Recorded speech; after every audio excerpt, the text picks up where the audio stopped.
Only the best, Harlan said, tossing the old rifle across the weapons table. Let's see if she can even find the target without a scope. The rifle slid hard across the wood and stopped inches from Petty Officer Maya Rourke's hand. For a moment, the entire firing range went quiet. The morning wind moved low across the desert training field, dragging thin sheets of dust over the concrete lanes. Dawn had only started to break over the distant ridgeline, turning the sky a pale gray-blue. Rows of Navy SEAL candidates stood behind their assigned weapons, checking optics, adjusting bipods, cleaning lenses, whispering to spotters. Everything around them looked modern, precise, expensive. Carbon fiber stocks, long-range scopes, laser rangefinders, wind meters clipped to chest rigs, ballistic computers glowing in gloved hands. And then there was the rifle in front of Maya. It looked like something pulled from a forgotten rack in the back of an armory. The metal was worn silver along the edges. The wooden stock had old scratches running through it like scars. The iron sights were slightly darkened from age. No scope. No mounted optic. No electronic assist. Just steel, wood, and history. Someone behind her laughed under his breath. Maya did not look back. She reached down and picked up the rifle with both hands. Not quickly. Not defensively. She lifted it the way a surgeon lifts an instrument before an operation, feeling its weight, its balance, its small imperfections. The laughter faded a little. She opened the bolt, checked the chamber, ran one finger along the front sight post. Then she tilted the rifle slightly, watching how the weak morning light moved along the barrel. Chief Petty Officer Grant stood a few yards away with a clipboard tucked under one arm. He had been watching the exchange from the beginning, but he had not stepped in.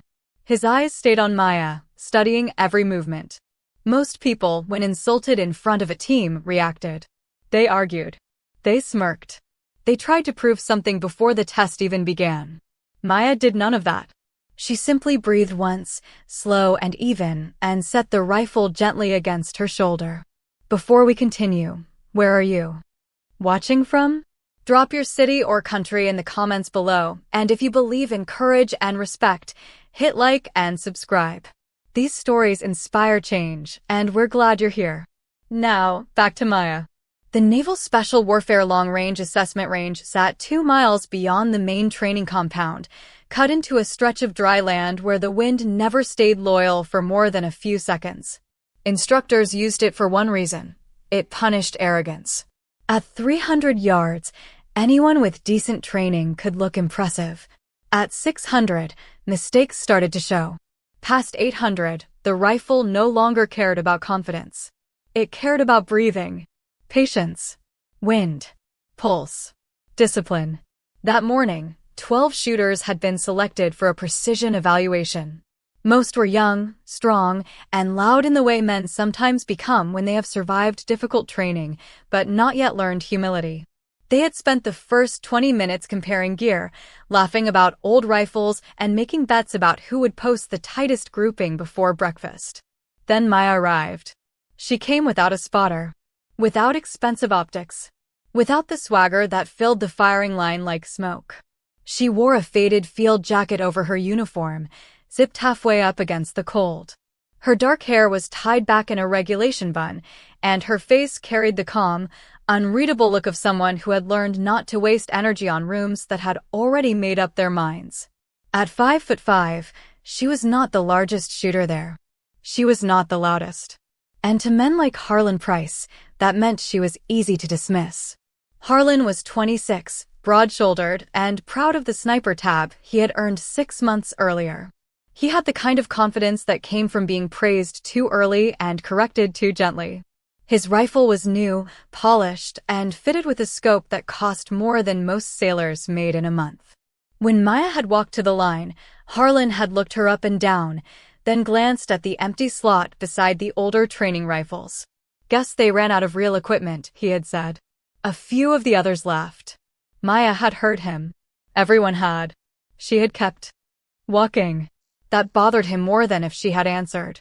So when Chief Grant instructed the shooters to draw assigned weapons for the first round, Harlan reached the table first, grabbed the oldest rifle from the rack, and slid it toward her like a joke. "Only the best," he said. Now Maya stood with that rifle in her hands while 11 other shooters watched, waiting for embarrassment to do what their words could not. Chief Grant finally stepped closer. "Rourke," he said, his voice rough from years of shouting over gunfire and rotor wash. "You want to request another weapon?" Maya looked down at the rifle again. The bolt had a little stiffness in it. The stock had been repaired near the grip. The front sight was old but straight. The trigger would probably break heavy, maybe uneven. It was not ideal. But ideal conditions had never taught her anything useful. "No, Chief," she said quietly. "This one will do." Harlan smiled. A few men exchanged looks. To them, it sounded like pride. But Chief Grant's expression changed almost imperceptibly. He had heard many shooters talk with confidence. Maya's voice was different. There was no performance in it. No challenge. No need to impress. Just recognition. Like the rifle was not a punishment. Like it was a language she already spoke. Downrange, the first steel target waited in the pale light, half hidden by shimmer and dust. The wind shifted left. Maya felt it against her cheek before the flags caught up. She lowered herself behind the rifle, settled into position, and placed her cheek against the worn stock. The firing line went still. Harlan folded his arms. Somewhere behind them, a radio crackled. Maya closed her right eye for half a second, opened it again, and looked through iron sights at a target most of them needed glass to see. Then she stopped moving completely. Not frozen. Settled. The kind of stillness that comes before weather changes. Chief Grant watched her finger find the trigger. And for the first time that morning, he stopped looking at the rifle. He started looking at her. The target was barely visible through the morning haze. To most of the shooters on the line, it was only a dark blur sitting somewhere beyond the dust. With their scopes, they could make out its steel outline, its painted center, the faint marks from previous impacts. Without glass, it almost disappeared into the ridgeline. Maya Rourke saw enough. She did not see the target the way Harlan wanted her to see it. She saw the space around it, the shimmer above the ground, the low grass leaning in uneven waves, the dust lifting near the left berm, then dying before it reached the center lane. She watched a strip of range tape snap once, twice, then settle. The wind was not strong.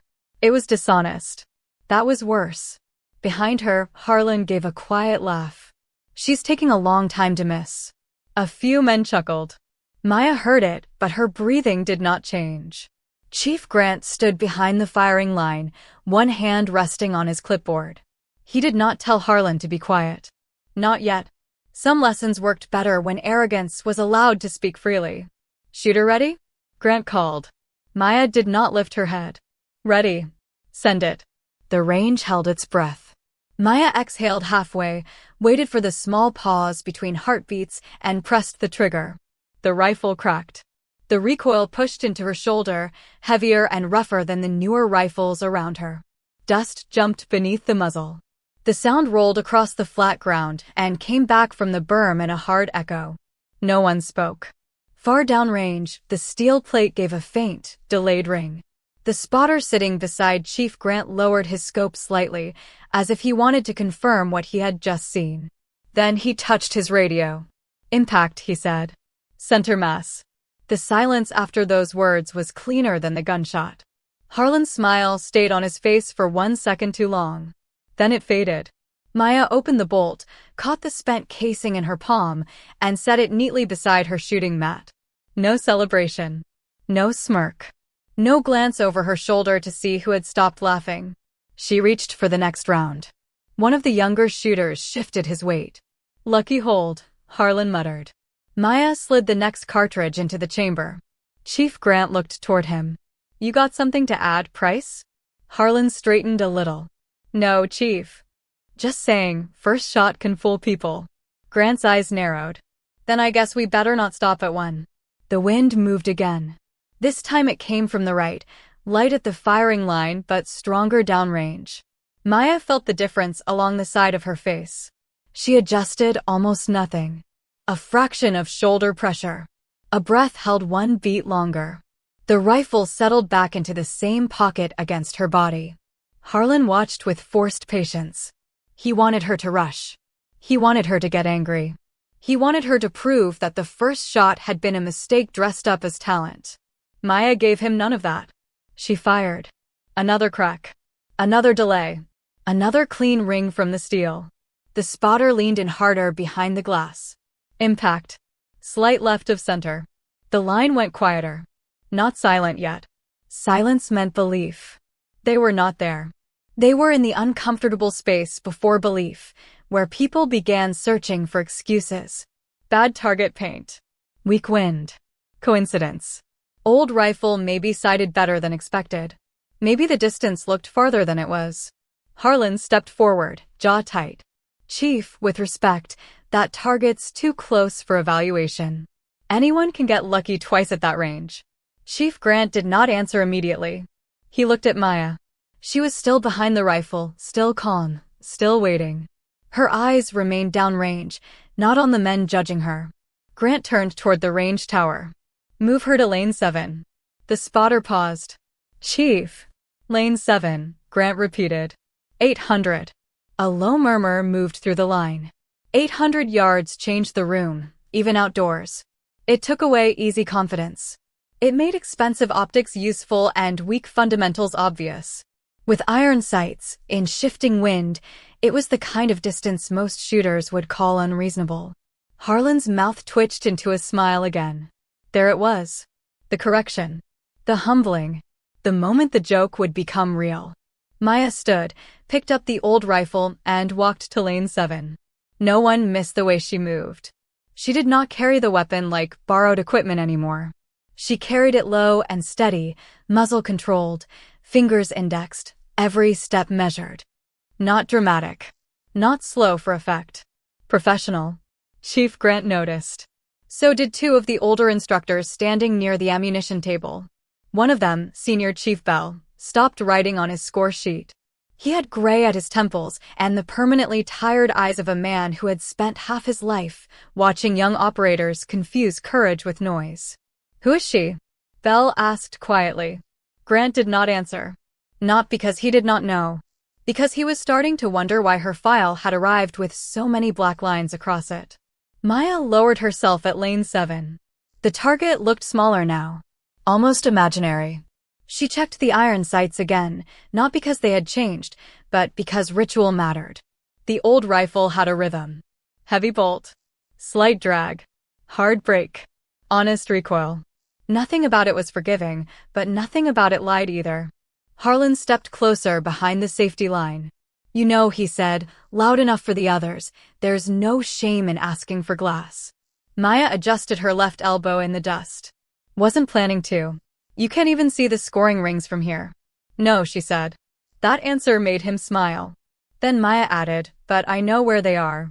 The smile left his face again. Chief Grant looked up. For the first time, every shooter on the line was listening. The wind began to pick up across the range, dragging dust over the target line. The flags downrange disagreed with one another. The closest one leaned right. The middle one hung dead. The far one snapped left like it was giving a different order. A bad read would miss by feet. A good read might still miss by inches. Maya settled in. She did not fight the conditions. She let them speak. The men behind her saw only stillness. They did not see the calculations moving behind her eyes. They did not see the memories underneath the calm, mountain air so thin it hurt to breathe, broken optics wrapped in tape, a radio whispering for help, teammates pinned behind stone, one rifle left, one lane of fire, no room for fear. They saw a woman with an old gun. Chief Grant saw something else. He saw her breathing slow until the rifle seemed to breathe with her. Shooter ready, he called. Maya's cheek rested against the stock. Ready. Send it. The shot broke clean. This time, the wait felt longer. Dust moved. A bird lifted from the berm. The radio stayed quiet for half a second too many. Harlan almost smiled. Then the spotter's voice came through, lower than before. Impact. He paused. The firing line froze. Center ring. No one laughed. No one whispered. Maya opened the bolt and caught the brass again before it touched the ground. Chief Grant stared downrange through narrowed eyes. Senior Chief Bell slowly lowered his score sheet. And Harlan, standing behind the line with his expensive scope and polished rifle, looked at the old weapon in Maya's hands as if it had become something dangerous. But it was not the rifle that had changed. It was the way everyone was beginning to see the woman holding it. By the third shot, the range no longer sounded like a place where men came to show off. It sounded like a room after a secret had been spoken. No one moved quickly. No one laughed. Even the wind seemed louder now, sliding over the firing lanes and rattling the loose metal signs posted along the berm. The same men who had smirked when Maya Rourke picked up the old rifle were now standing with their arms lowered, eyes fixed on the target line as if the steel plate might explain what they had just witnessed. 800 yards. Iron sights. Center ring. That was not luck. Not anymore. Harlan Price knew it too, and that made his face harden. He had built his confidence on equipment, scores, and the easy admiration of men who liked winners before they knew what winning cost. His own rifle sat beside his mat, clean and expensive, its scope catching the morning light. A few minutes earlier, he had been proud of it. Now it looked like something he might hide behind.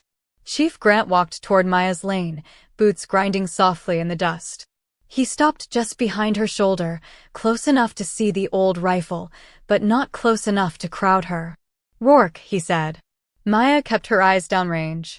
"Chief, you ever shoot this platform before?" She opened the bolt, checked the chamber, and placed the rifle safe beside her mat. "Not this exact one." "That wasn't what I asked." For the first time that morning, Maya looked up. Her expression stayed calm, but something colder moved behind her eyes. Not anger. Memory. "Yes, Chief," she said. "A long time ago." Senior Chief Bell heard the answer from 10 yards away. He turned slightly, studying her profile. There were certain ways combat changed people, and he had spent enough years around operators to recognize the signs. It was not the scars. It was not the medals. It was the silence around questions most people answered too quickly. Maya answered like a door closing. Harlan stepped forward before the quiet could settle. "With respect, Chief," he said, though there was very little respect in his voice, 3 hits don't prove operational capability. Static steel is one thing. Real evaluation should involve stress. A few men looked at him, then away. They knew what he was doing. So did Chief Grant. Grant turned slowly. "You volunteering to design the test now, Price?" Harlan swallowed, but pride kept him upright. "No, Chief. I'm saying if we're measuring precision, let's measure it properly." Maya began cleaning dust from the rifle's action with the edge of a cloth. She did not look offended. That only seemed to irritate him more. Harlan pointed toward the far ridge. "Move it to a smaller plate. 900. No spotter call until after 3 rounds. Let the group speak for itself." The request hung in the air. 900 yards with iron sights was not impossible, but it was close enough to unreasonable that failure would be easy to excuse and success would be difficult to explain. The wind between the firing line and the ridge was already breaking into layers. Near ground, it drifted right. Mid-range, it curled left. Past the shallow wash near the target line, it rose and scattered like breath against glass. Chief Grant watched Maya. "You heard him." "Yes, Chief." "You want the shot?" Maya looked at the old rifle, then at the far ridge. "I'll take the lane." No drama. No challenge. No raised voice. Just a decision. The range crew moved the target marker to a smaller plate nearly swallowed by distance. Through the naked eye, it was less a target than an idea. The men with scopes leaned into their glass, trying to find it. One shooter muttered something under his breath and adjusted his magnification. Maya did not ask where it was. That was when Senior Chief Bell stopped pretending not to be interested. He stepped closer to Grant. "Her file say anything about advanced sniper school?" Grant's jaw tightened. "Her file says logistics transfer, weapons familiarization, standard deployment history." Bell looked at Maya again. "That woman does not shoot like standard anything." Grant said nothing, because he had noticed the same thing. Maya lowered herself into position once more. The old rifle settled into the pocket of her shoulder. Her left hand formed a steady rest under the stock. Her boots dug lightly into the dust, not tense, not loose. Every part of her body seemed placed with intention. Harlan watched from behind the safety line, arms folded tight. "Let's see it," he murmured. Maya breathed in. The world narrowed. Not to the target. To everything between her and the target. The air moved in pieces. The light shimmered unevenly off the ground. A small strip of torn cloth tied near the middle berm snapped twice, and then went still. She watched the movement, then watched the absence of movement. The empty places mattered too. The first shot cracked out. No radio call. That had been the rule. Maya opened the bolt and caught the brass in her palm. The second round slid in. Behind her, someone shifted. Another shooter leaned forward to get a better angle, as if looking harder could make him understand faster. The second shot broke. Again, no call. Maya's shoulder absorbed the recoil. Her breathing stayed steady. She waited longer before the third shot. Long enough for Harlan to mistake patience for uncertainty. He smiled faintly. Then Maya fired. The sound rolled across the range and disappeared into the ridge. For 3 seconds, no one spoke. Chief Grant raised the radio. "Target pit report." Static answered first. Then the spotter's voice came through, careful and slow. 3 impacts. The line stiffened. Grant did not blink. Location? Another pause. 2 center. 1 just high center. Group under 6 inches. The words landed harder than the shots. Under 6 inches at 900 yards with iron sights. Senior Chief Bell let out a quiet breath. Harlan stared at the ridge, his face caught between disbelief and embarrassment. He opened his mouth, then closed it. There were no jokes left that would not sound like fear. Maya rose from the mat and dusted off one sleeve. She did not smile. That bothered them most. Men who wanted attention celebrated loudly. People who had lived through consequences rarely did. Chief Grant stepped beside her and lowered his voice. "Rourke, where exactly did you learn to read wind like that?" Maya slung the rifle carefully, muzzle down. Places where missing wasn't an option. Bell looked at Grant. Grant looked back. That was not a training answer. That was a deployment answer. At the far end of the line, one of the younger SEALs whispered, "Who the hell is she?" Nobody answered. But the question moved through the range like electricity. Harlan heard it and hated that he was wondering the same thing. Chief Grant turned toward the group. His voice cut through the dust. "Price." Harlan straightened. "Chief. Your rifle. Same target. 3 rounds."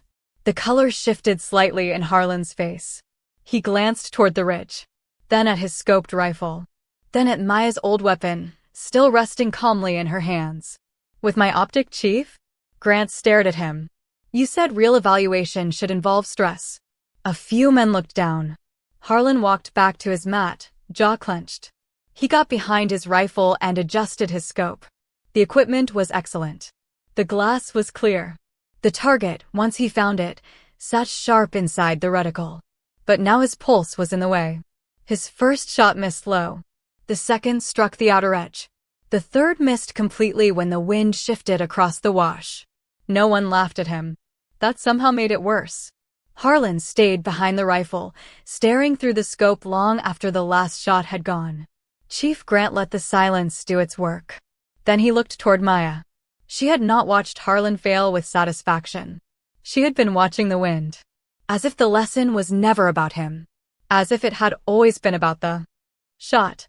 And somewhere inside Chief Grant's memory, a classified after-action report began to surface. A broken optic, a mountain pass, a call sign whispered over emergency comms. Ghost line. He looked at Maya Rourke again. This time, not like a shooter being evaluated. Like a name he should have recognized sooner. Harlan Price did not get up right away. He stayed behind his rifle, one eye still pressed to the scope, as if the glass might give him a better answer if he stared long enough. The target sat clear in his reticle now.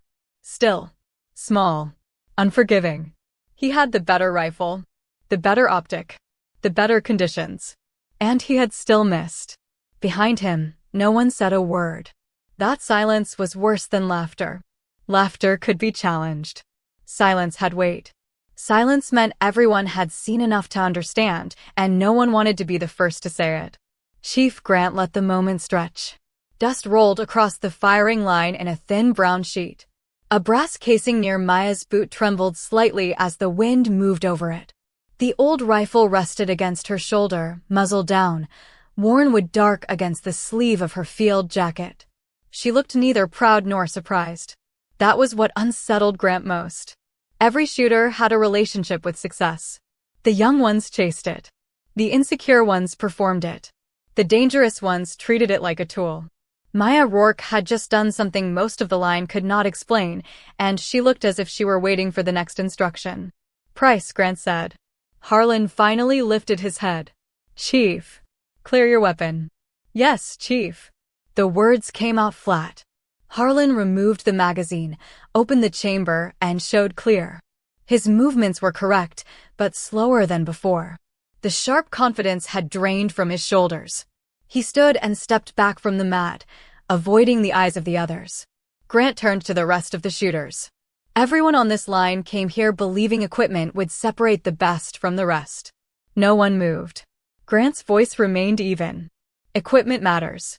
Optics matter. Data matters. But none of it replaces judgment. His eyes shifted to Harlan. And it definitely does not replace humility. Harlan's jaw tightened. Maya looked downrange. She had heard speeches like this before. Some were useful. Most were just noise after the lesson had already happened.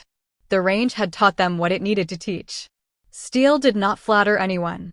Wind did not care who spoke loudest.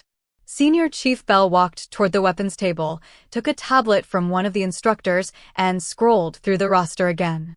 "Rourke, Maya," he read quietly. Grant turned his head. Bell lowered his voice. "You need to see this." Grant stepped over. Bell angled the screen so only he could see. The file was thin. Too thin. Name. Rank. Standard qualifications. Deployment blocks with half the locations redacted. Several training records missing classification markers. One transfer note from Naval Special Warfare Command with no explanation attached. At the bottom, a single line had been left unredacted. Operational Instructor Support authorized by command discretion. Grant stared at it. That was not a normal assignment. He looked back at Maya. She was checking the old rifle again, wiping dust from the rear sight with the careful patience of someone who respected every tool placed in her hands. Around her, the others had begun to watch differently. No smirks now. No sideways jokes. They were studying her the way men study a locked door after hearing something move behind it. Bell spoke under his breath. Command discretion usually means someone upstairs knows exactly what she is. Grant nodded once. Harlan heard enough to realize the conversation was about her. His pride, already wounded, reached for the only defense it had left. "Chief," he said, stepping forward. Grant did not look pleased. "Choose your next words carefully." Harlan swallowed. "I'm not questioning the hits. That would be smart. But this is still a controlled range. No movement. No pressure. No consequence. We all know real sniper work isn't just lying still and touching steel." The line seemed to tighten around him. A few shooters looked away. Maya finally turned. Not sharply. Not dramatically. Just enough for Harlan to feel her attention land on him. He pushed on anyway, because pride rarely knows when it is bleeding. "Maybe she's good at old-school marksmanship," he said. "But that doesn't mean she can operate under stress with a team depending on her." The words reached Maya. Something changed in her face so subtly that only Grant and Bell caught it. A shadow behind the calm. A memory crossing the room. Grant's voice dropped. "Price." But Maya spoke first. "It's a fair question." Everyone looked at her. Her voice was quiet, almost gentle. That made the sentence heavier. Chief Grant studied her. "You sure you want to answer it on his terms?" Maya looked toward the far ridge, where the wind was starting to rise in broken layers. "No, Chief," she said. "On yours." Bell's eyebrows lifted slightly. Grant understood. There were tests designed to humiliate. And there were tests designed to reveal. He turned toward the range tower. "Set up stress lane 4. The instructors exchanged glances. Stress Lane 4 was not part of the morning plan. It was a practical scenario course built for advanced marksmen. Shooters had to move from cover to cover, identify hostile targets from non-hostile silhouettes, compensate for shifting distance, and fire under time pressure while instructors layered sound, radio calls, and conflicting information around them. It did not reward ego. It punished confusion. Harlan's expression shifted. He had wanted pressure in theory. He had not expected Grant to make it real. The range crew moved fast. Steel targets dropped out of sight. New silhouettes rose from the berms, some holding painted rifles, others holding empty hands. A mock vehicle frame was rolled into place near the middle lane. Smoke canisters were set behind 2 barricades. A speaker system crackled alive with low static and distant simulated radio traffic. Maya watched all of it without expression. One instructor offered her a modern rifle from the rack. She shook her head. "I'll use this one." Harlan gave a faint, humorless laugh. "Still trying to prove a point?" Maya looked at him. "No," she said. "Trying not to forget one." The answer landed strangely. No one knew what it meant, but no one laughed. Chief Grant stepped beside her. "Scenario," he said. "Your element is pinned behind a disabled vehicle. Visibility is degraded. Spotter injured. You have limited communication, unknown number of hostile positions, mixed silhouettes, and 90 seconds to clear a safe exit corridor." Maya nodded. "Rules of engagement?" she asked. That question made Belle look up. Most shooters asked about distance first. Maya asked about what she was allowed to shoot. Grant's voice hardened with approval. "Hostile targets only. No civilian silhouettes. Missed hostile counts against you. Bad shoot fails the lane." "Understood. Ready?" Maya loaded the first round. The old rifle's bolt dragged slightly as she pushed it forward. "Ready." The horn sounded. Smoke rolled across the lane. The speaker erupted with overlapping voices. Simulated gunfire cracked from the far left. A whistle blew somewhere behind her. One instructor shouted a false distance call, trying to break her concentration. Maya moved. Not fast in the reckless way young operators moved when they wanted to look aggressive. She moved economically, low and balanced, rifle controlled, eyes scanning through dust and smoke. The first target appeared at 400 yards. Hostile silhouette. Rifle shape in hand. Maya dropped behind a low barricade, settled for less than a second, and fired. Hit. She moved before the ring finished echoing. Second target. No shoot. A civilian silhouette half hidden behind the vehicle frame. She passed it without hesitation. Third target appeared high on the right berm, partially obscured by smoke. The wind shoved the haze across her line of sight. Maya stopped, read the shift, waited 1 heartbeat, and fired. Hit. The line behind her had gone completely still. Harlan watched with his mouth slightly open. This was not marksmanship alone. This was decision-making under noise. A fourth target snapped up near the center wash. Then a fifth. One hostile. One no-shoot. The speaker blasted a false call. Target left. Target left. Maya did not chase it. She had already seen the real threat. She turned right, dropped to one knee, and sent a round through the hostile plate before it fully stopped moving. Hit. Chief Grant's eyes narrowed. Belle whispered, "She's clearing it like she's been there." Maya reached the final barricade with 20 seconds left. The last hostile target rose at 900 yards, smaller than the rest, angled between 2 no-shoot silhouettes. Smoke moved across it in strips. The old rifle came up. For the first time, the entire range seemed to lean toward her. Harlan held his breath. Maya exhaled. The shot broke. A clean ring answered from the ridge. The horn sounded 1 second later. Stress lane complete. No misses. No bad shoots. No wasted rounds. The instructors looked at the score tablet, then at one another.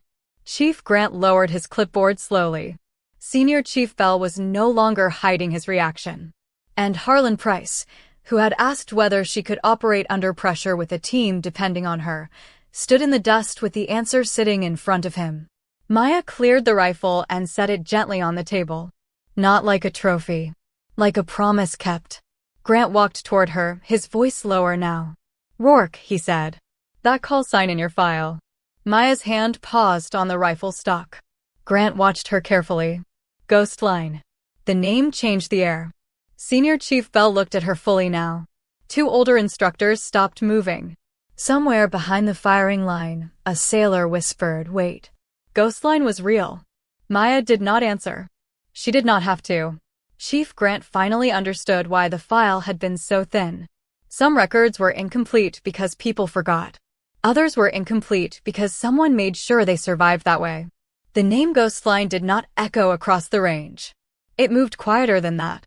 It passed from face to face in the space between breath and understanding. The older instructors recognized it first. Their eyes sharpened. Their posture changed. Men who had spent years teaching shooters how to survive distance suddenly looked like they were standing in front of a story they had only heard in fragments. Ghost line. A call sign buried under classification. A rumor that appeared in after-action whispers and disappeared whenever someone asked for details. A sniper no one could name. An Overwatch position that held when it should have collapsed. A broken scope. A mountain corridor. A team that came home because one shooter refused to miss. Harlan Price did not understand all of it. But he understood enough. He saw Senior Chief Bell stop moving. He saw Chief Grant's voice lower. He saw the way the instructors no longer looked at Maya Rourke like a candidate on a firing line. They looked at her like history had just taken human form. Maya kept her hand on the old rifle stock. Her fingers were still. For the first time that morning, she did not look completely untouched by the room. The calm was still there, but beneath it something tightened. Not fear. Not shame. Something older. Something carried too long in silence. Chief Grant stepped closer. "Rourke," he said, carefully now. "Your ghost line?" Maya looked down at the rifle. The wind moved dust across her boots. "No, Chief," she said. The answer surprised everyone. Grant's brow tightened. Maya lifted her eyes toward the far ridge. Ghost line was the position. No one spoke. Her voice stayed level, but the range seemed to draw in around it. 3 shooters rotated through it before me. 2 were evacuated. 1 never made it off the north slope. By the time command called my name, there wasn't a call sign left. Just a radio, a rifle, and a corridor no one could cross. The words landed without drama. That made them worse. Harlan looked away. He had wanted a competition. Something clean. Something that could be won with equipment and confidence. But Maya was not talking about a range score. She was talking about a place where the word miss had weight. Senior Chief Bell removed his cap slowly and held it at his side. Grant's face had changed. The instructor hardness remained, but beneath it was recognition. Not of fame. Of cost.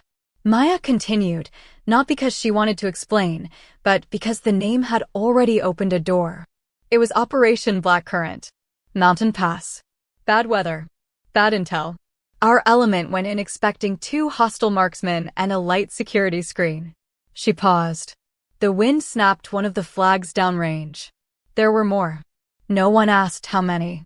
They could hear the answer in what she did not say. Our optics iced over first. Then one took a hit and spiderwebbed. Spotter was injured before the second extraction window. Comms kept cutting in and out. The team below was pinned behind rock with no clean route to the valley floor. Her hand left the rifle stock. She looked at Harlan then. Not accusing. Just making sure he heard the part that mattered. I did not shoot without a scope because it looked impressive. Harlan's throat moved. Maya's voice dropped slightly. I shot without a scope because the scope was gone and they were still alive. The line went completely silent. Even the simulated speakers from Stress Lane 4 had been shut off now. The range crew stood near the barricades, frozen with target panels half lowered. Nobody wanted to interrupt. Nobody wanted to be seen pretending this was just another training morning. Chief Grant looked toward Bell. Bell gave the smallest nod. He knew the story now. Or at least enough of it. Blackcurrant had circulated through the community like a classified ghost. An extraction that should have failed. A valley corridor held open under impossible conditions. Command reports credited air support, weather breaks, coordinated movement. But men who had been there told a different version in quiet corners. They said one Overwatch rifle kept the ridge honest.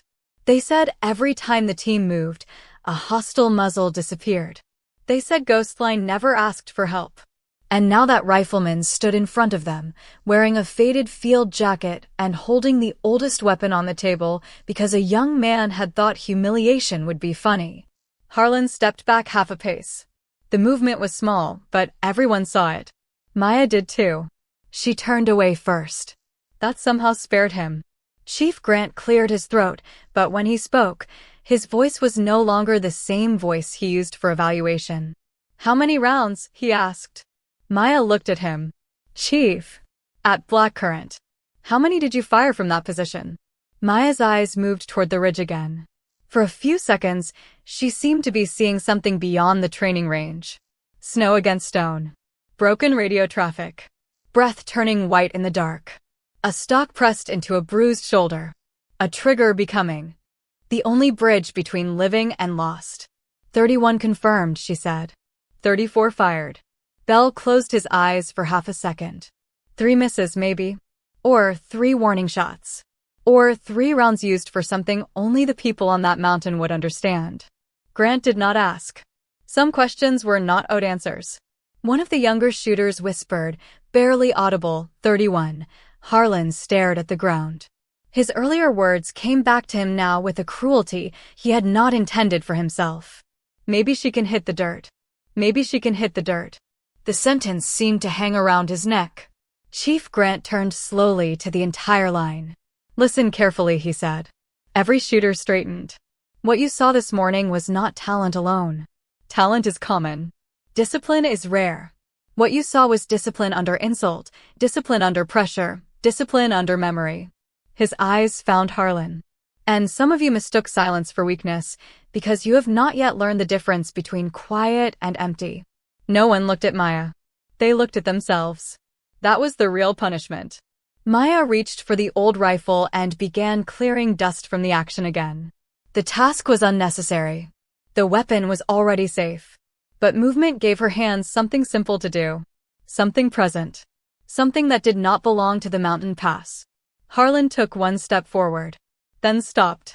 He seemed to be fighting with the part of himself that still wanted to defend the morning, explain the joke, soften the insult into something less ugly. But there was no clean way out. Not after what he had said. Not after what she had done. Petty Officer Rourke, he said. His voice was lower than before. Maya did not turn right away.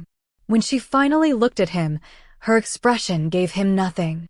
No anger to push against. No pride to bargain with. Just attention. Harlan swallowed. I didn't know. Maya held his gaze. That was clear. The words were quiet. They struck harder than if she had raised her voice. A few men shifted uncomfortably. Harlan nodded once, accepting it because there was nothing else to do. I was out of line, he said. And I was wrong. Maya studied him for a moment. Then she looked back at the rifle. Yes, she said. You were. No forgiveness rushed in to save him. No warm music. No easy ending. Just truth, standing between them in the dust. Chief Grant watched closely. So did Bell. In their world, apologies mattered less than what came after them. Anyone could speak regret when humiliation had cornered them. The question was whether the lesson would survive the moment. Maya seemed to understand that too. She picked up 1 round from the table and held it between 2 fingers. Do you know what makes a sniper dangerous, Price? Harlan stood straighter. Accuracy. No, he frowned slightly. Patience? Closer. She placed the round back on the table. Judgment. The words settled over the line. Maya turned toward the group now, not as a performer, not as a legend, but as a sailor who had paid for that word in ways most of them had not. Accuracy is hitting what you aim at, she said. Judgment is knowing whether you should take the shot at all. No one interrupted. Out there, the rifle is not the hardest part. The distance is not the hardest part. The wind is not the hardest part. She looked at Harlan again. The hardest part is carrying power without needing to prove you have it. Harlan's face changed. Not fully. Not perfectly. But enough. Chief Grant saw it. So did the others. Maya set the old rifle back on the table with care. The same rifle they had mocked. The same rifle that had just divided the morning into before and after. Then she stepped away from the firing lane. Grant looked at her. Rourke. She stopped. You done? Maya glanced downrange one last time. No, Chief. A faint trace of something almost like a smile touched her mouth. I'm just ready for the real evaluation. The real evaluation was not on the schedule. That was the first thing everyone understood. Chief Grant did not announce it with the voice he used for drills. He did not bark instructions or pace the line like a man trying to manufacture pressure. He simply looked at Senior Chief Bell, then toward the range tower, and gave one sharp nod. The instructors began moving. Targets were lowered. Barricades were dragged. Off the lane. 2 range technicians rolled out a weathered mock rooftop section mounted on a steel platform. Another pair carried a cracked vehicle door, sandbags, and a low wall with jagged openings cut through it. Downrange, new silhouettes were raised at uneven distances across broken terrain. The shooters watched in silence. This was no longer about embarrassment. No one was laughing now. No one was whispering about Maya Rourke's size, her quiet voice, or the old rifle she had chosen to keep. The mood had changed into something heavier, something closer to respect, but not comfortable enough to be called that yet. Respect, Maya knew, was not applause. It was attention. And now, for the first time that morning, every man on the firing line was paying attention. Harlan Price stood near his mat with his arms at his sides. He looked younger than he had before. Not weaker. Just stripped of the armor he had arrived with. The swagger had burned off him slowly, shot by shot, until only a sailor remained, embarrassed and uncertain about what to do with himself. Maya did not look at him. That was not punishment. It was mercy. Chief Grant approached her with the tablet in one hand. Final scenario, he said. Advanced Overwatch Decision Lane. You'll have limited rounds, no spotter, no ballistic computer, and no confirmed target distances beyond the first marker. Maya nodded once. How many rounds? 5. How many threats? Grant held her eyes. Unknown. That answer told her everything. This was not a shooting test. It was a thinking test. Bell stepped closer, his voice lower. Scenario background. A friendly team is moving through a damaged urban corridor. Visibility is poor. Hostile presence confirmed. Civilians may be present. You are overwatched from an elevated position with one old rifle and degraded support. The old rifle rested in Maya's hands. Steel, wood, history. Harlan glanced at it, then at her. Only the best. The words he had used as a joke now seemed to belong to someone else. Grant continued. Your job is not to hit every target. Your job is to decide what needs to be hit. A faint wind moved through the range, carrying dust against Maya's cheek. She closed her eyes for 1 second. Not to prepare. To clear the noise. When she opened them, the range had become quiet in the way certain places become quiet before something dangerous begins. There were still people behind her. Instructors. Shooters. Range crew. But they faded from importance. Only the lane remained. The mock rooftop stood 10 yards ahead, raised above the ground by a metal frame. Maya climbed onto it with the old rifle slung across her chest. The platform shifted under her weight, not unstable, but imperfect. Intentional. Nothing about the lane was meant to feel clean. She lowered herself behind the sandbags. The rifle came forward. Below and beyond her, the range had been transformed into a broken corridor. Panels suggested doorways. Rusted frames suggested abandoned vehicles. Some silhouettes were obvious. Others were half-hidden. A few held rifles. A few held tools. Some appeared for only seconds before dropping again. A speaker crackled. Then came the sound of simulated radio traffic. Overwatch, this is Hammer 2. Moving east. Visibility poor. Need eyes ahead. Maya did not answer. Grant watched from behind the line. She doesn't rush comms, Bell murmured. Grant nodded. She waits until she has something worth saying. The horn sounded. The scenario began. 2 friendly markers moved along a track below, represented by blue panels sliding between pieces of cover. A hostile silhouette appeared on the left at medium distance, rifle raised. It was an easy shot. Too easy. Maya did not fire. Harlan's eyes narrowed. The hostile target dropped 3 seconds later, revealing a second silhouette behind it, smaller, lower, partially obscured by a civilian panel. Maya shifted the rifle slightly. Now the real threat appeared. A hostile figure angled from behind the wall, positioned to flank the friendly route. Maya fired once. The steel rang. Threat down, the tower called. 1 round used. For left.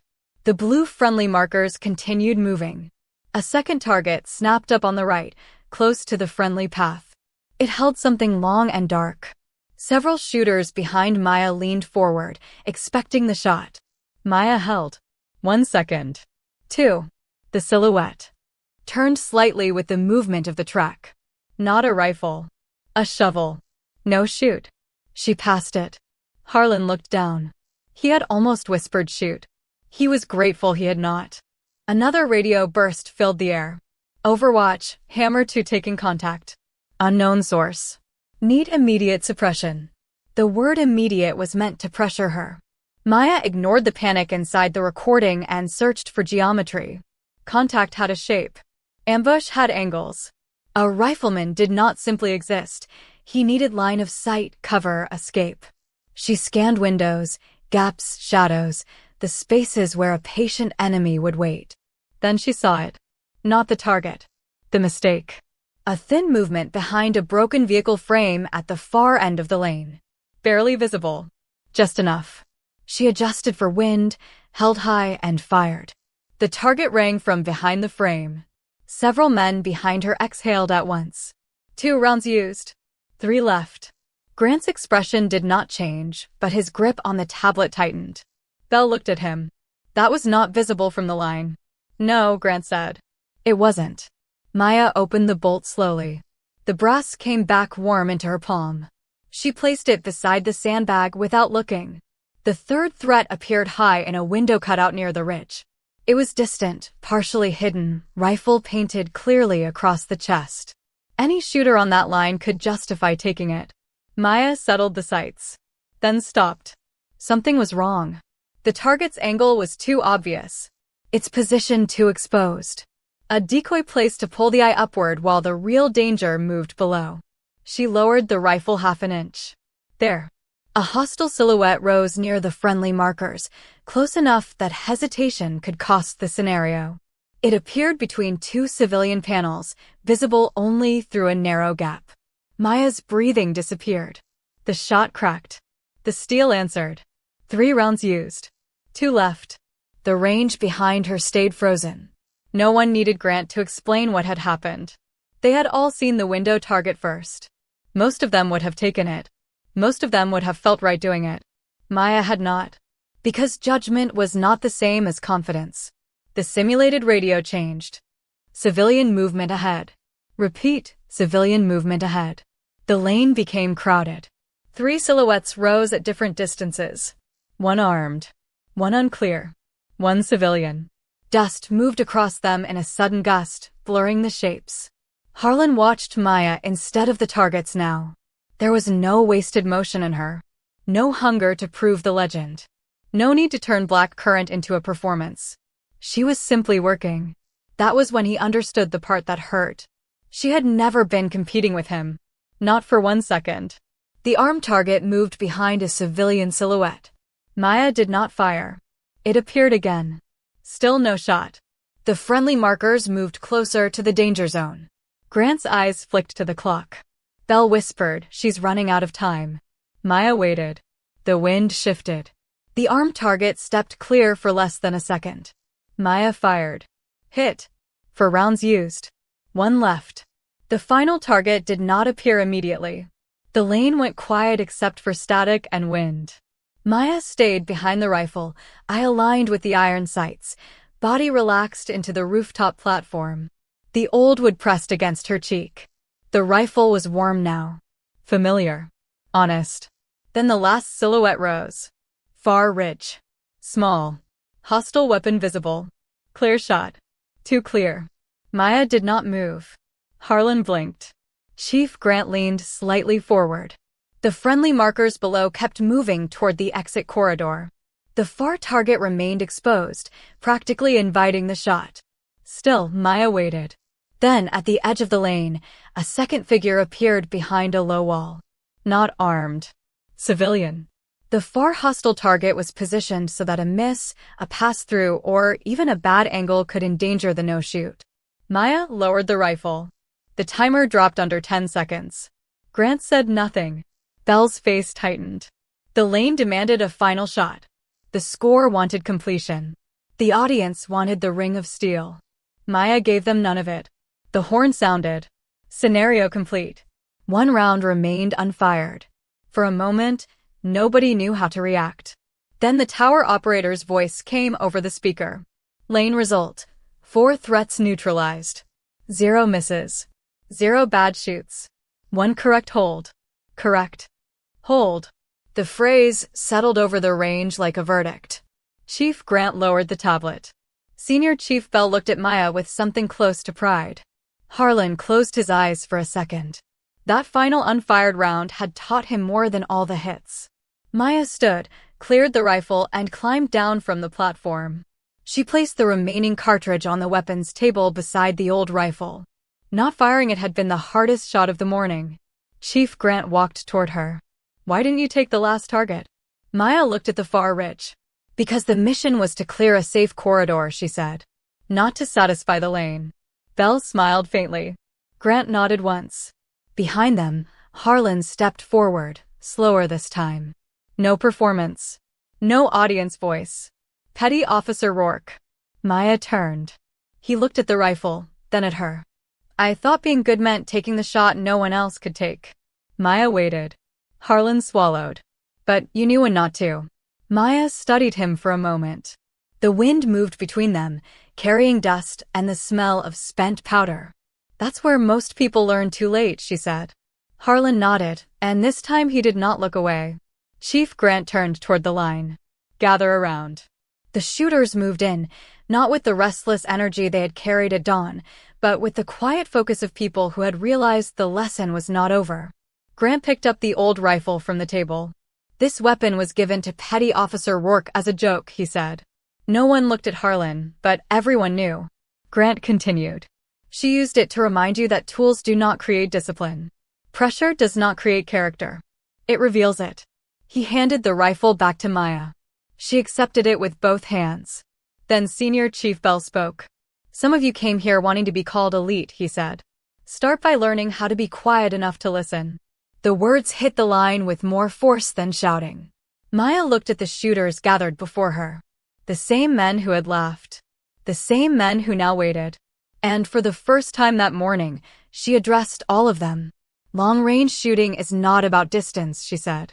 It's about responsibility. Every round leaves your rifle with your name on it, whether the world knows your name or not. Her gaze moved briefly to Harlan. Make sure it deserves to. The lesson should have ended there. The rifle had spoken. The lane had answered. Harlan Price had been humbled in front of the men whose approval he had once chased, and Maya Rourke had done everything the morning required of her without raising her voice. But military ranges had a way of revealing more than skill. They revealed what people did after the truth arrived. Chief Grant dismissed the shooters for a 10-minute reset. No one moved at first.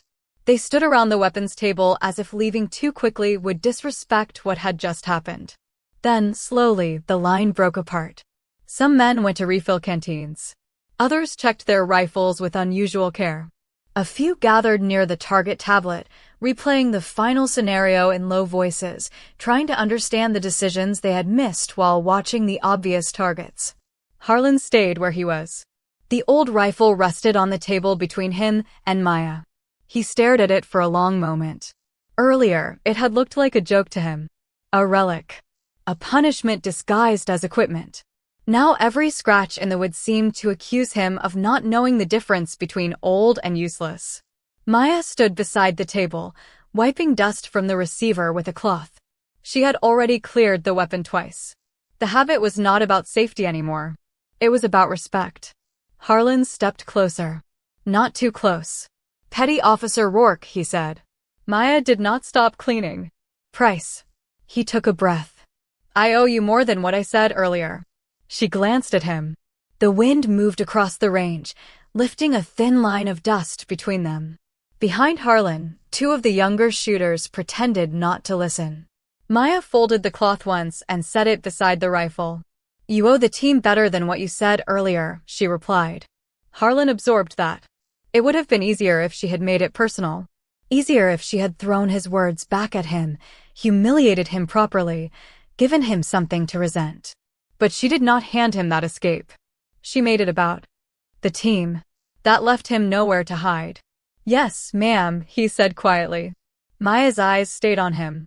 "Do you know why your first shot missed?" Harlan looked toward his rifle. "I rushed the wind call." "No," his brow tightened slightly. "You rushed yourself," she said. "The wind was just where it showed." He looked down. Maya picked up one spent casing from the table and rolled it once between her fingers. "You were thinking about everyone watching. You were thinking about proving the point. You were thinking about not being embarrassed." She placed the casing back down. None of those thoughts can travel 900 yards and help the bullet. Harlan's face changed. The words reached him because they were not cruel. They were too precise to dismiss. "I know," he said. "No," Maya answered. "You understand it now. Knowing takes longer." Chief Grant had been watching from near the range tower, arms folded, pretending to review the tablet. Senior Chief Bell stood beside him with a paper cup of coffee gone cold in his hand. Bell's gaze stayed on Maya and Harlan. "She could have buried him," Bell said. Grant nodded. "She's teaching him instead. Harder thing to do. Usually." Bell took a slow sip, grimaced at the cold coffee, and lowered the cup. "You ever serve with her?" Grant shook his head. "No, but I heard black currant from a guy who came off that mountain." Bell looked at him. Grant's voice lowered. He said the only reason they knew Ghostline was still alive was because targets kept dropping. Bell said nothing. Grant continued. "No speeches. No requests for extraction priority. No panic on the comms.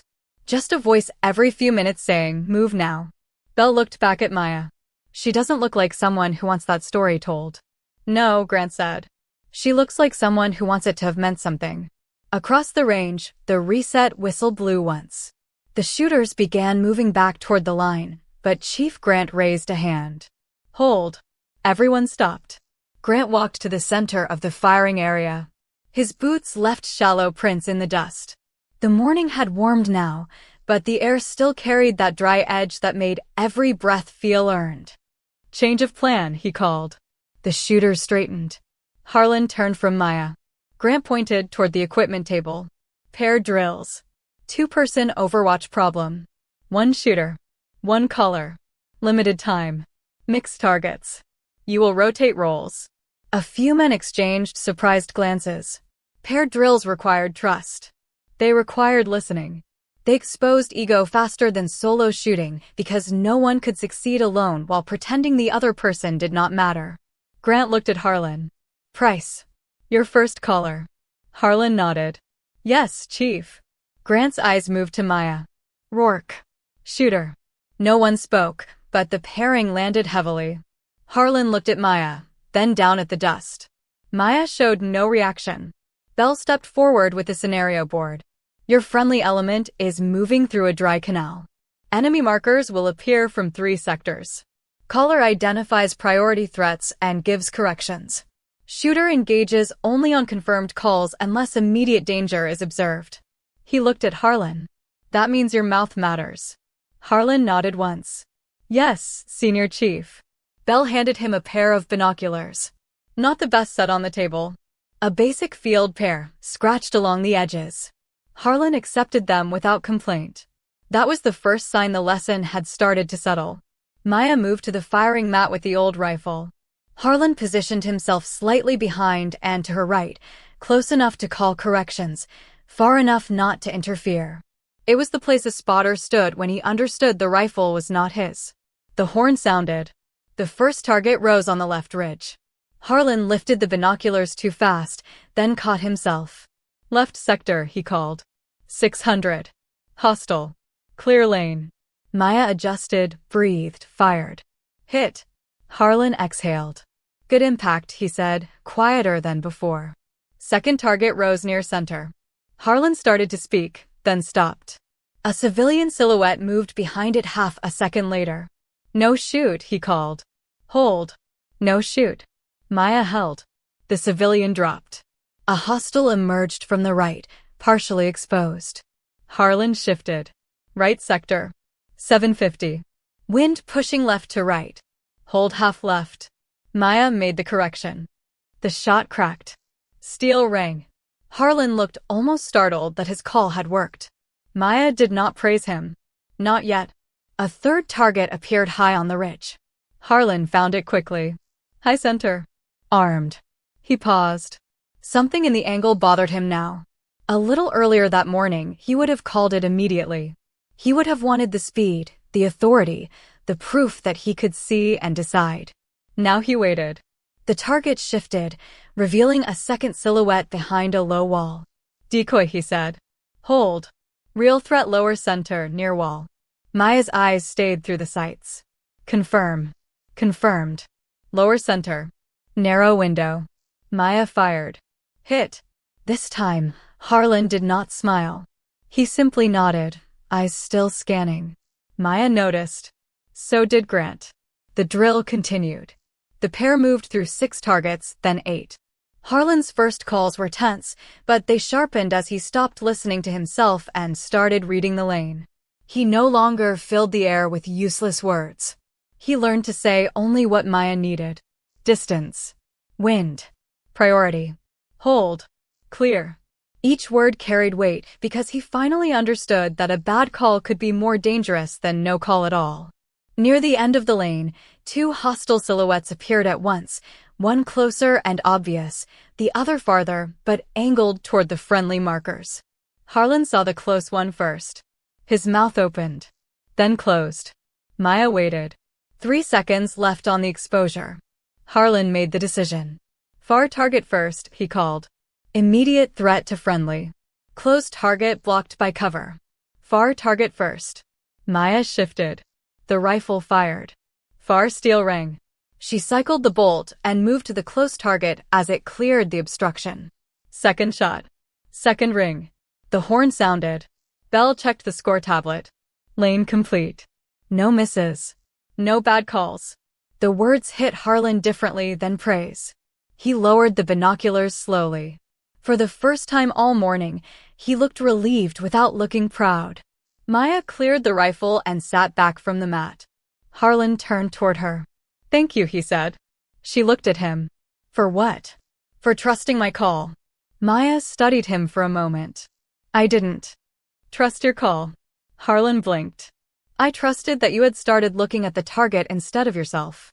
The sentence struck him cleanly. Not as an insult. As a door. Chief Grant stepped toward them.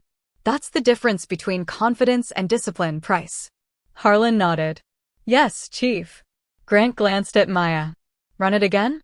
Maya looked at Harlan. This time, she did not see the same man who had tossed the rifle across the table. She saw someone standing in the uncomfortable first stage of becoming better, embarrassed, listening, and no longer trying to escape the lesson. She picked up the old rifle. "One more run," she said. Harlan lifted the binoculars. The second run was quieter. Better. Not perfect, but honest. And by the time it ended, the men on the line were no longer watching Maya to see if the legend was real. They were watching how she worked, hoping to borrow even a fraction of it. When the final whistle blew, Chief Grant called the group in close. He waited until every shooter stood within earshot. "Most of you thought today was about an old rifle," he said. No one answered. It wasn't. His eyes moved across the line. It was about what happens when a person walks into a room and you decide their value before they ever touch the weapon. Harlan looked at Maya, then lowered his eyes. Grant continued. "That mistake will get people hurt. Not because it's rude. Not because it's unfair. Because in the field, the person you underestimate might be the only reason you survive." The words settled over them. Maya stood still beside the table. She did not need the speech. But some of them did. Senior Chief Bell picked up the old rifle and held it for the group to see. "This rifle has no scope," he said. But today it exposed every blind spot on this line. No one laughed. No one even smiled. Because the truth did not need decoration. Belle set the rifle back down. Harlan stepped forward, his voice steady but low. Chief. Grant looked at him. Harlan faced the line, not Maya. I made the first mistake today, he said. I turned a training evolution into a joke because I thought I knew what capable looked like. He swallowed once. I didn't. The admission was plain. No drama. No attempt to sound noble. That made it land. Then he turned to Maya. I'm sorry, Petty Officer Rourke. Not because you proved me wrong. Because I should have never needed proof to treat you with respect. For the first time that day, Maya's expression softened. Only slightly. But enough for Harlan to see it. She nodded once. Then remember that when someone else walks onto your line. I will. Maya looked at the rest of the shooters. All of you should. The range stayed quiet. Not the stunned silence from earlier. A different kind now. The kind that comes when people understand the morning has stopped being about one woman and one old rifle. It had become a standard. And standards, once revealed, did not politely disappear. By late morning, the sun had burned the color out of the range. The soft blue of dawn was gone. Heat shimmered above the firing lanes. Dust clung to boots, sleeves, rifle cases, and the edges of every steel table. The men who had arrived laughing now stood quieter, moving with the careful focus of sailors who had been corrected by something larger than rank. Chief Grant gave them one final reset. No one complained. No one asked how many drills remained before lunch. Earlier, they had wanted the morning to prove who was best. Now they seemed to understand that best was not a title anyone could grab with a loud voice. It was something exposed under pressure, measured in judgment, and carried without needing applause. Maya Rourke stood near the weapons table, rolling her shoulder once beneath the faded field jacket. The old rifle lay in front of her, cleared and safe, its worn stock catching sunlight along the scratches. To most people, it still looked ordinary. That was the point. Senior Chief Bell came up beside her and set a bottle of water on the table. You ever get tired of teaching lessons people should have learned before they put on the uniform? Maya picked up the bottle, twisted the cap, and took a slow drink. Yes, she said. Bell waited. Maya lowered the bottle. But tired isn't the same as done. Bell studied her for a second, then gave a small nod. He had known decorated operators who spoken long. Speeches about duty and sacrifice. Most of them were less convincing than that one sentence. Across the range, Harlan Price was helping one of the younger shooters adjust a prone position. Earlier, he might have turned correction into performance. Now he kept his voice low. He adjusted the sailor's elbow, pointed toward the wind flags, and stepped back without making the moment about himself. Maya noticed. She said nothing. Bell noticed her noticing. He might learn, he said. Maya watched Harlan for another breath. He already started. Bell looked toward Chief Grant, who was speaking with the range tower operator. Grant's going to put this in the report. Maya's eyes remained on the line. He should report the training outcome. That's not what I meant. She turned to him. Bell's face was calm, but there was no casualness in it now. Ghost Line won't stay buried after today. Too many people heard the name. The wind moved between them, carrying the smell of hot dust and burnt powder. Maya looked back at the rifle. I didn't say the name. No, Bell said. But you answered it. For a moment, the training range disappeared around her. She could almost feel the cold again. Not the dry cold of morning at a stateside range, but the deep mountain cold that slid under body armor and stayed there. The kind that made fingers stiff around metal. The kind that made every breath sound too loud. The kind that turned silence into a thing with teeth. Ghost Line had not been a legend when she was there. It had been a position on a slope where the radio kept dying, the wind kept changing, and the team below kept asking for windows to move. Move now. Hold. Wait. Down. Move. Simple words. Small words. Words that carried lives. Maya blinked once, and the range returned. Bell had not pushed for an answer. That was why she gave him one. People like stories clean, she said. They want a name, a shot, a distance, a number. They want to know who the hero was. Bell listened. Maya's thumb moved over a scratch in the rifle stock. But it wasn't clean. It was freezing. It was loud. The comms were bad. Men were scared and still moving because they had to. Some didn't make it. Some did. Her voice stayed even, but Belle heard the weight underneath. If the story comes back, it needs to come back honest. Belle nodded slowly. Then make it honest. Before Maya could answer, Chief Grant called the group in. The shooters formed a half-circle around the weapons table. This time, no one crowded, joked, or leaned with lazy confidence. They stood straight, rifles slung, eyes forward. Grant held the old rifle in both hands. He did not raise it dramatically. He simply held it where everyone could see. This morning started with disrespect, he said. The line remained still. A weapon was used as a punchline. A teammate was treated like a question mark instead of a professional. Some of you laughed. Some of you stayed quiet. Both choices mattered. Harlan's face tightened, but he did not look away. Grant continued. Then Petty Officer Rourke did what disciplined operators do. She did not defend her ego. She completed the task. Maya stood slightly apart from the group. She would have preferred Grant leave her name out of it. But she understood why he did not. Some lessons needed a witness. Grant set the rifle back on the table. Now we finish correctly. The range crew brought out a wooden case from the armory cart. It was old, dark, and reinforced at the corners with dull brass. Belle opened it and removed a small metal plate, no larger than a hand, engraved with unit markings and a line of text too small for the men to read from where they stood. Grant held it up. This plate was taken from the old Overwatch training wall before the facility was rebuilt. It used to mark the lane reserved for shooters who passed advanced field judgment under degraded conditions. He looked at Maya. Today, that standard was met. Maya's expression did not change, but her shoulders seemed to settle. Grant turned the plate toward the group. Not because every target was hit. Because one target was not. The shooters understood. The final unfired round. The correct hold. The shot she refused to take. Grant handed the plate to Maya. She did not reach for it right away. For a second, the whole line waited. Then she accepted it with both hands.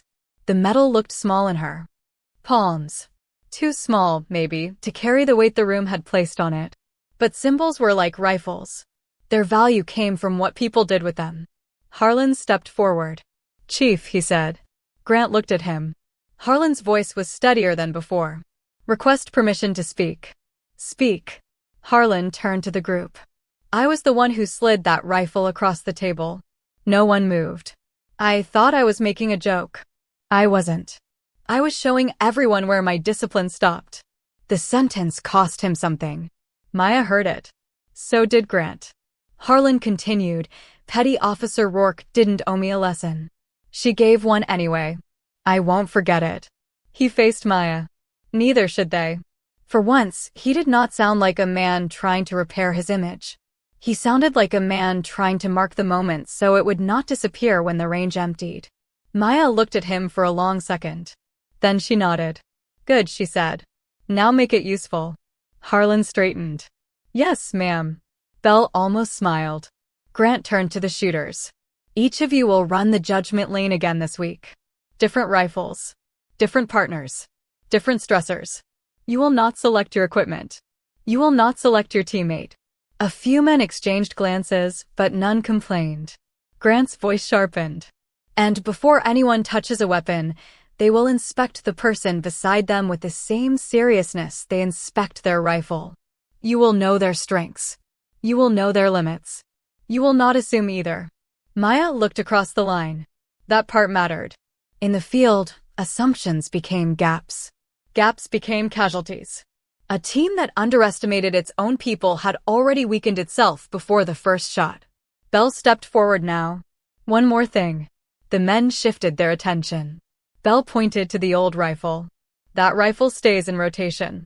A flicker moved across the group. Not laughter. Recognition.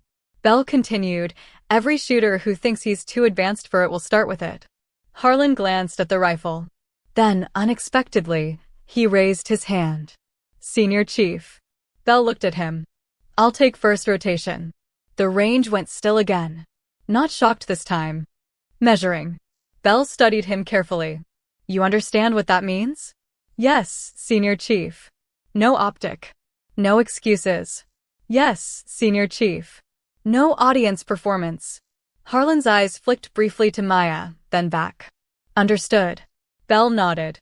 Approved. Maya looked at Harlan, and for the first time that day, there was something close to approval in her eyes. Not forgiveness as a reward. Not warmth given cheaply. Just acknowledgement that a man could start badly and still choose better before the day ended. Chief Grant dismissed the group. This time, they broke with purpose. Some went to clean weapons. Others gathered data books. 2 shooters approached Harlan, not to tease him, but to ask what he had seen during the pair drill. He answered simply, without exaggeration. Maya stepped away from the table with the metal plate in one hand and the old rifle in the other. She walked toward the edge of the range, where the land dropped slightly and the far targets were visible against the ridge. Behind her, boots crunched in the dust. Harlan stopped a respectful distance away. Petty Officer Rourke. She turned. He looked at the rifle. When I take first rotation, would you check my sight picture? Maya held his gaze. Earlier, the question would have been impossible for him to ask. Now it was the only useful one. She looked toward the wind flags, then back at him. I'll check your fundamentals, she said. The sight picture is yours to earn. Harlan nodded. Yes, ma'am. He started to step away, then paused. Was it worth it? Maya's expression stilled. He realized the question had come out wrong. I mean, he said carefully, all of it. Blackcurrant. Ghost line. Carrying that and still coming out here to teach people like me. Maya looked over the range. The steel targets were being lowered now, one by one. The dust kept moving. The wind kept changing. Nothing stayed fixed for long. No one gets to decide whether the past was worth the cost, she said. Harlan waited. Maya's voice softened, but only slightly. You decide whether you waste what it taught you. Harlan absorbed that in silence. Then he nodded once and walked back toward the line. Maya remained at the edge of the range. Chief Grant watched from a distance, but did not interrupt. For the first time all morning, Maya allowed herself to look down at the metal plate Grant had handed her. The engraved words caught the sunlight. Judgment before glory. She ran her thumb once across the letters. Then she placed the plate beside the old rifle case, not in her pocket, not hidden away. Let them see it. Let them ask. Let the story come back honest. Because somewhere in every new class, there would be another quiet shooter. Another overlooked sailor. Another person measured too quickly by people who had not yet learned how dangerous assumptions could be. And maybe, because of this morning, one of them would be seen sooner. The old rifle stayed on the table after everyone else had packed away their gear. By then, the range had changed again. The hard light of late morning had softened under a thin layer of cloud.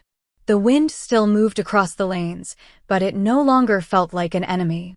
It came in slow, uneven breaths, lifting dust from the ground and carrying it toward the ridge where the final targets had been lowered.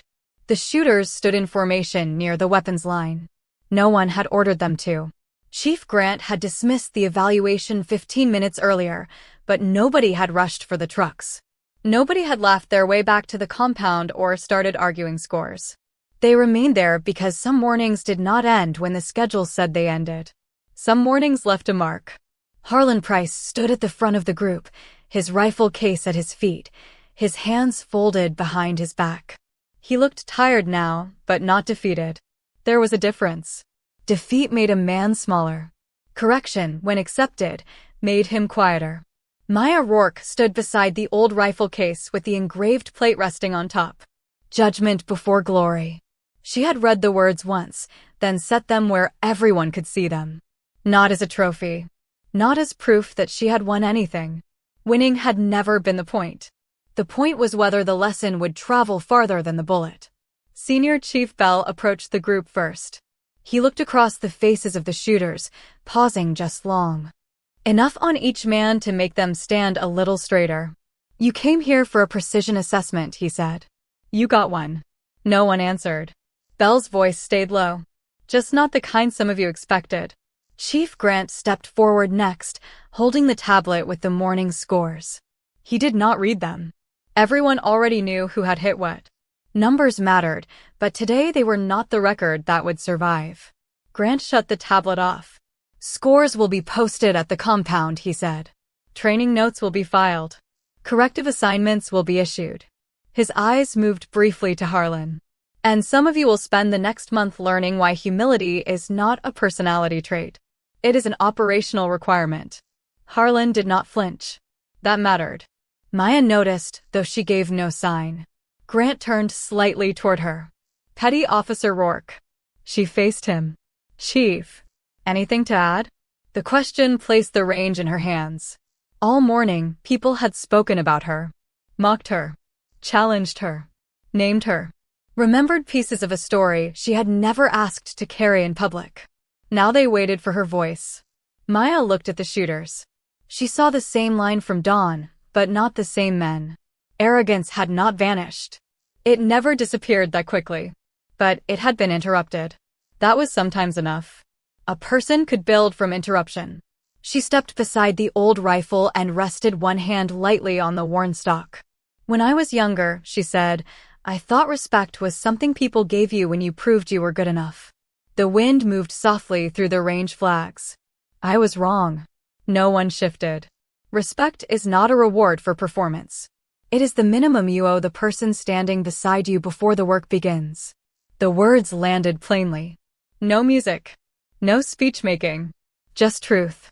You do not have to know someone's record to treat them like they belong on the line. You do not have to see their scars.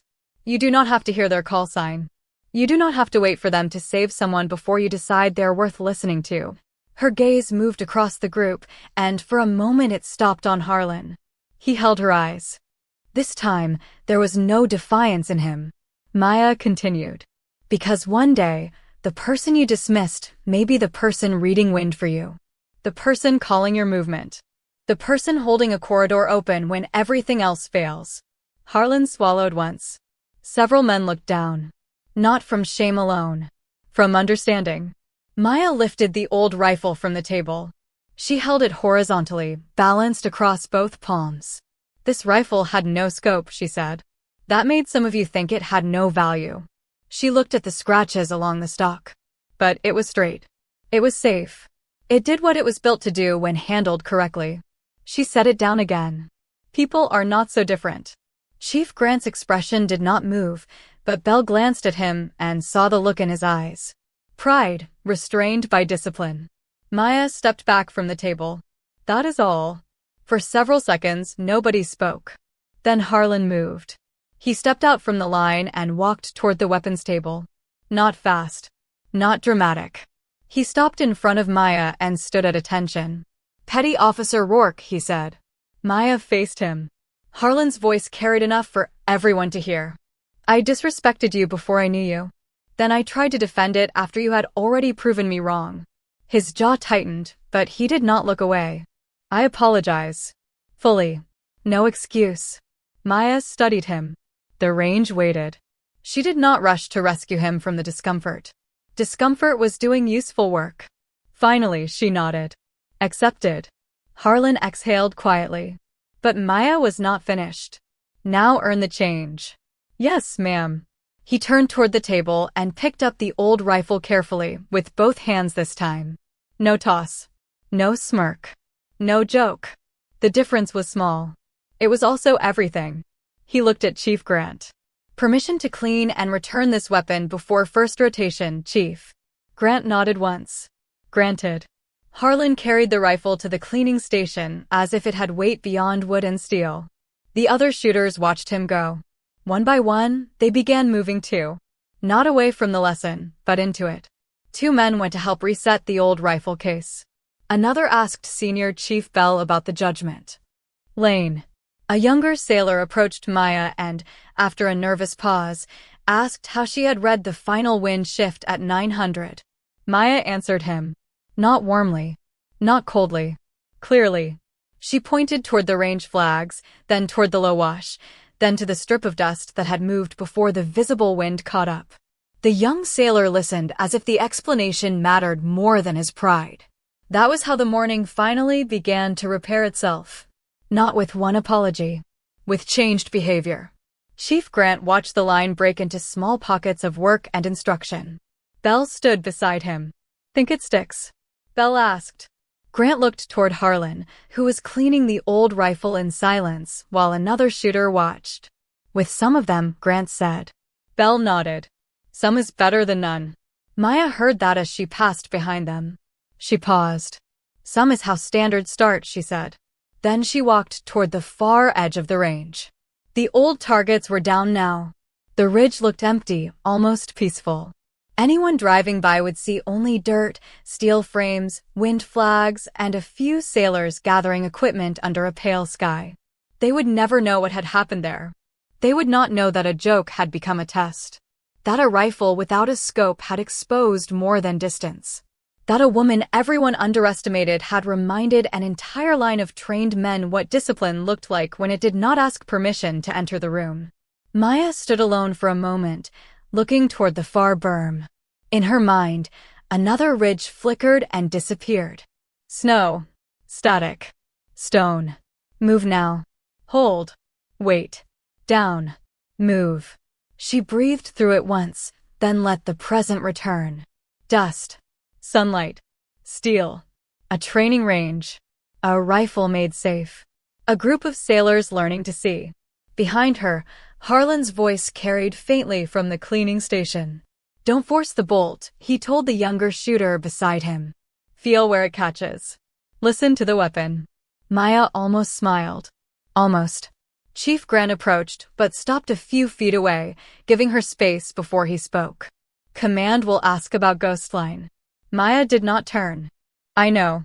You want me to keep it out of the report? She watched a wind flag lift, fall, then lift again. No, Grant waited. Maya's voice remained steady. Just write what happened here. The truth. The useful part of it. Grant understood.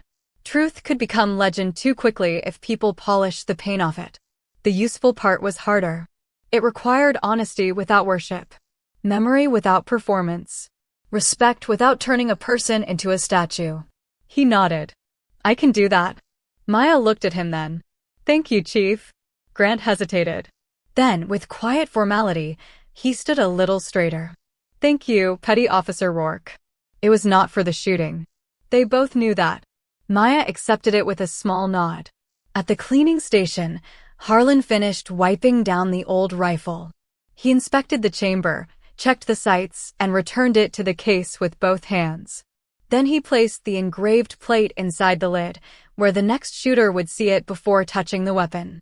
Judgment before glory. He closed the case gently. No one told him to. That was why it mattered. The truck started up near the access road. Engines rumbled low across the range. Shooters began loading equipment, but the mood remained quiet. Not heavy now. Focused. Before climbing into the last vehicle, Harlan looked back. Maya was still near the firing line, speaking with the younger sailor about wind and distance. She stood with the same calm she had carried at dawn, but the range around her had changed. At dawn, they had looked past her. Now they looked toward her. Not because she demanded it. Because she had earned it without ever needing to ask. Harlan climbed into the truck and sat in silence as it pulled away. The old rifle case remained behind for the next class. That became the tradition.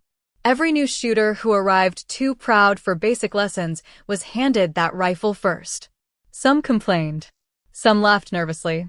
Some looked confused by the engraved plate inside the lid. Then an instructor would tell them the rule. No scope until you learn to see. And if they asked whose rifle it had been, the answer was always the same. It belonged to the line. But the lesson came from Rourke.